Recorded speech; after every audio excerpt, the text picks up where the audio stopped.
Hello guys, welcome to another deck profile. I hope your day is going great and I hope your life is going even greater. Today I'm bringing you this update to the Exodia Millennium deck profile. I think it's a very solid deck for the current meta. Nothing like tier 1 or anything, but I do think it's a solid contender, especially with decks like Tempai being around. I think this is like the best matchup you could have.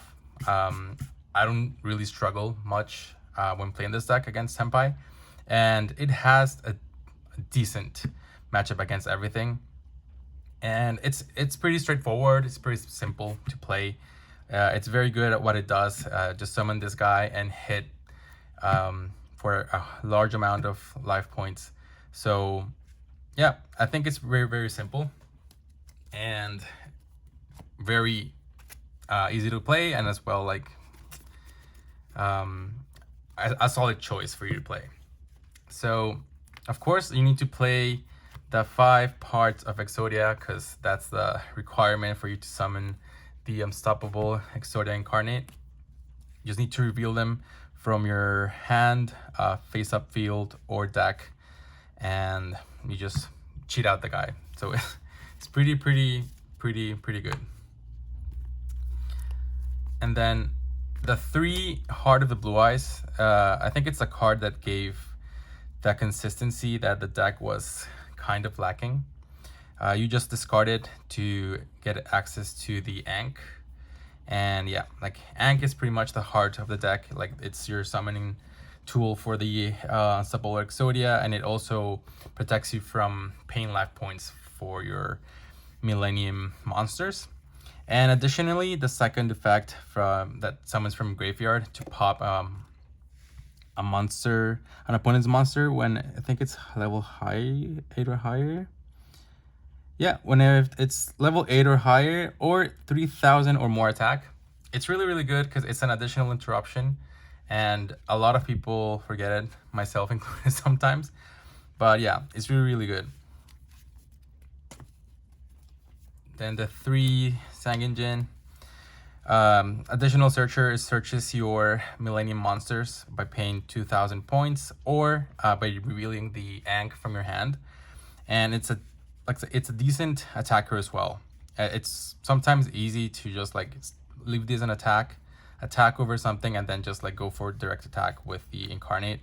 So yeah, it helps you with that offensive, as well as like to get your pieces set on board. And then the 3 Millennium Shields. This is the searcher for, it's a second searcher for the Ankh. Not as good as the Blue Eyes, because obviously if you don't have it, you would need to pay life points. And in this deck, life points really matter, because it's what's gonna determine your Exodia's attack. So it's very important to keep them high. And only the 2 Golem. Let's just say it's like the least best of the Millennium monsters. It only gives you access to the Wedju Temple, to this card, which is in theory a starter as well, because the field spell is also kind of a starter if you have a monster to place on your spell and trap zone. But I wouldn't say it's ideal, but it's really good, because once this thing is face up on your monster zone, your Ankh cannot be negated. So that's a really good side effect, especially with cards like what's the name, Dominus Impulse. No, not Impulse. Yeah, Impulse. Yeah, Dominus Impulse, not Purge.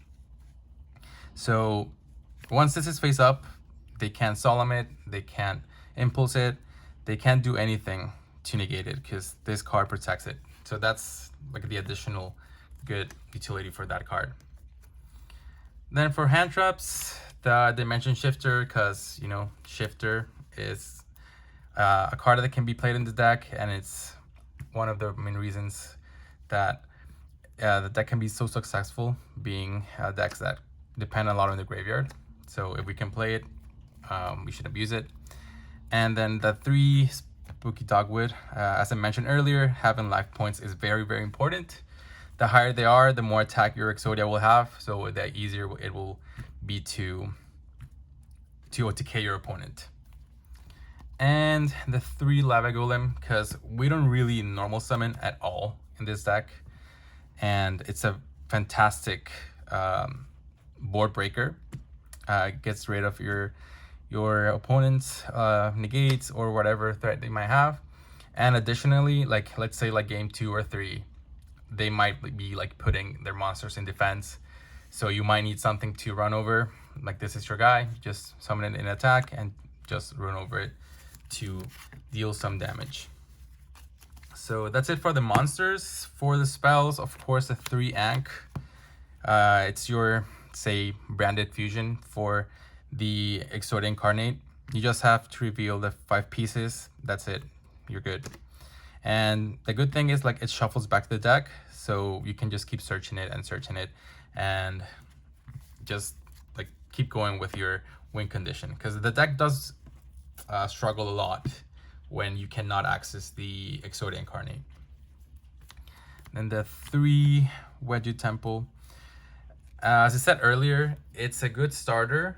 I wouldn't say it's the best, because it does require you to have a monster on your hand to put face up on the spell and trap zone. But it's also kind of a like it helps you on brick when you like draw the pieces of Exodia. Like you can use them as that bridge to access the other pieces that you actually need, and just put them back into the deck after you use the Ankh. And yeah, like it lets you like recycle your monsters, because once they're destroyed while this is face up, you can set them back in your spell and trap zone, so it gives you like some kind of follow-up for next turn as well. And the 1 Secret Village, because the Exodia Incarnate is a spellcaster, so we can use this card. The 1 Obliterate Blaze, really good. It sets up the win condition for the Unstoppable Exodia if your life points are low. It gives it pretty much 10,000. You just equip the Exodia pieces in your spell and trap zone, and it gives 2,000 per each, so 10k. And it gives you like that additional boost if like you need it because your life points are low, or you need to clear your spell and traps. Just like a side note, you do need to destroy at least one card, one spell or trap, to use this card. Otherwise, you won't be able to use it. And the 1 Potos Prosperity for additional consistency to search the pieces we need. And then the 2 Melody of the Awakening Dragon. It's mainly to access the blue eyes. Just discard anything and access 2 of them, so you can access to your Ankh. So it's pretty much an Ankh searcher. Then for the traps, 2 Exod Fires of Rage. Really good card. Nukes the entire board, your opponent's entire board, by controlling a level 10 on your field. So pretty much the Unstoppable Exodia. And then sometimes it might come up. You can banish it in the next turn to search for a forbidden piece. It's not that useful, but you never know when you might need to search for the last piece for you to win by the Exodia condition. I play 2 because sometimes you're not able to win like right away, so you need like a little more setup, and there's like a little extra turn to finish the kill. But it's never bad to see it, because you can just set it like by the effect of the Exodia, or just like hard draw it. So I think it's really good. And the 1 Azaroon, because we are playing the Silhouette Rabbit. It's just an additional interruption, and there can be only 1, because all of our monsters are different types, and we can abuse it very easily. And it's a very good card against many of the meta contendants like Tenpai, Snake Eyes. Snake Eyes not so much, but especially Tenpai, like completely wrecks it.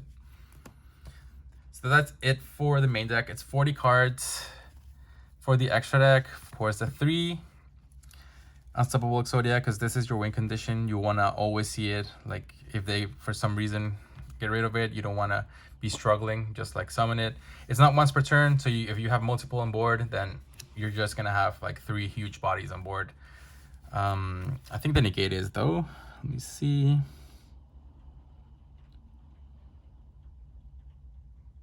Nope. It's not. I mean, it's soft once per turn. So if you have multiple, you can use all if you wanted to. So that's an additional negate for a spell and trap. And then I run the Starving Venom, Petal Plant, this guy, Garura, and Madragon, because I am playing Super Poly on the side. It's been okay-ish. I was playing it on the main, but I decided to put things like Lava Golem. I think they were more useful and impactful whenever they came up than Super Poly.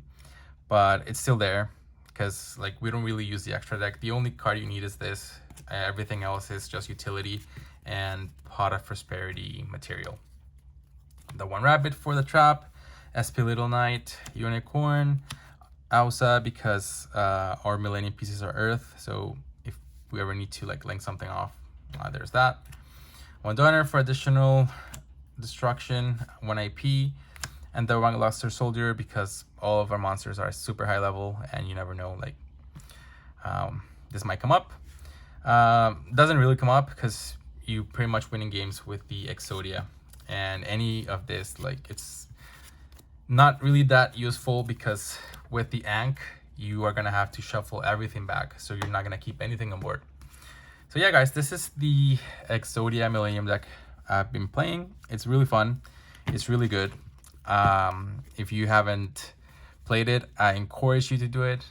And if you want something budget to play, this is really, really budget. Everything here you can get for almost, like, I would say maybe like less than $50, I'd say. Like, you can cut the extra deck, like you don't need SP at all. And like, yeah, everything else, like you only need to get this. Everything else, it's a flex spot. Maybe the rabbit if you really want to play the trap, but I think it's also not as essential. But yeah, guys, let me know what you think in the comments. I hope you have a great rest of your day, and I'll see you in the next one.